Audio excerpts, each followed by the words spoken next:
หนุ่มลาวทำงานอยู่เกาหลีออกมาอัดคลิปเปิดใจหลังถึกนายจ้างไล่ให้ย่างกลับห้องความไกล30 กิโลเราใช้เวลาย่าง5 ชั่วโมงทุกคนหลังจากนั้นเราออกมาอัดคลิประบายความในใจฟังแล้วน้ำตาจนสิไหลนำทุกคนไปฟังคลิปกันเลย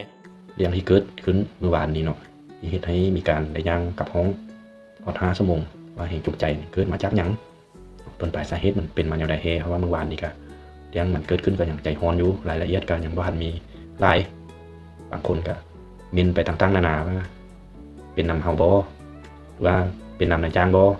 นี่ก็ยังบ่ฮู้กันแน่ชัดมื้อนี้ก็สิมาอธิบายเพิ่มอีกเนาะคือว่ามันเป็นจังซี่เรื่องนั้นน่ะเฮานี้เนาะมาเฮ็ดงานแรกๆมือทำอิฐก็แม่นทึกหายเลยมือที่2นี่ก็ตัดฟืนก็คือคุบเลยใส่เอาไม้นั่นทุบแต่เฮาก็บ่ได้แจ้งไปทางบริษัทแต่อย่างใดว่าเฮานั้นมาไหมเป็นคนไหมสื่อสารกันยังบ่ทันได้ฮู้เพิ่นก็น่าจะจักหายได้เป็นธรรมดาอันนี้ก็ทำใจมาแรกๆนะก็บ่ฮู้ภาษาเพิ่นเนาะก็คิดว่าอยู่โดนไปเฮาเป็นงานแล้ว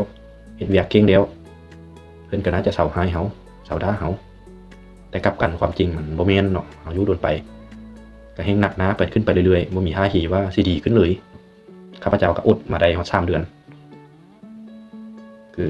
เหตุการณ์นี้ก็เกิดขึ้นหลายเทื่อที่ว่าไล่มาห้องน่ะเล็กๆน้อยๆให้หยุดดำซวยดำใดนี่ทางข้าพเจ้าก็บ่ได้แจ้งไปทางบริษัทแต่อย่างใด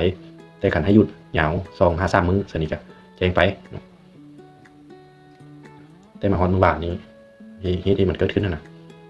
ส่วนมันไกลเนาะส่วนมันไกลระยะห่างมันก็ไกลเพิ่นก็ได้ไล่เฮามาก็บ่แม่นว่าไล่กลับลาวนั่นอยู่นี่ดอกให้ไล่มาห้องนี่แหละว่ากลับบ้านเฮาเป็นคนเว้าเองเนาะว่าเพิ่นหายแล้วเฮาก็บอกว่าสิกลับบ้านเฮาก็บอกว่าสิย่างมาเฮ็ดเด็กน่ะสิมาหาอยู่แคมป์สวนของเพิ่นเฮามานั่งอยู่แคมป์สวนเพิ่นก็ยังไล่บ่เซาไล่2-3เทื่อเฮาก็บ่ฮู้ว่าสิไปอยู่ไสเฮาก็บ่ฮู้จักผู้ใดบ่แม่นบ้านเฮาบ่มีพี่มีน้องอยู่ที่บ่ฮู้ว่าสิไปพึ่งพาอาศัยไผใดเนาะกระเป๋าเงินสัมภาษณ์ลืมไว้ห้องสินั่งรถเมล์กลับก็บ่มีเงินหาหมู่ก็บ่มีเนาะหมู่เฮ็ดเวียกนำกันก็ได้สินั่งแท็กซี่ก็บ่มีเงินเรียกรถก็บ่เป็นก็เลยตัดสินใจย่างมา5 ชั่วโมง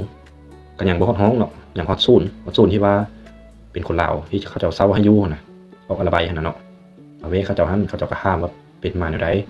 ก็บอกว่าย่างมาแต่หนแต่ฮี5 ชั่วโมงแล้วยังบ่ฮอดห้องอีกประมาณ 7-8 กิโลเนาะบ่ฮอดห้องน่ะเพิ่นก็ได้เอารถมาส่งฮอดห้องเหตุการณ์มันก็เป็นมาแนวนี้เนาะอยากให้แต่ละคนเข้าใจนำกันนี่แหละเนาะทุกคนเนาะย้อนความทุกข์ความยากเขาขาดแรงแกงขาดหมอจึงได้หนีจากบ้านนี้จากพ่อนี้จากแม่ไปทำงานเป็นคนต่างดาวเท่าต่างแดนถ้าแม่นถึกเฒ่าแก่ดีถึกเจ้านายดีเฮาก็สิโชคดีไปถ้าแม่นถึกผู้บ่ดีถึกผู้อัปปี4กะบาทก็เป็นจังซี่แหละเนาะทุกคนเนาะเป็นตาอีตนประชาชนคนลาวเฮานี่ย้อนความทุกข์ความยากจังใดก็อย่าสู้ๆกันต่อไปเนาะทุกคนเนาะเพราะว่าเฮาเลือกเกิดบ่ได้แต่ว่าตราบใดที่เฮายังมีลมหายใจอยู่เฮาก็สู้บ่ถอย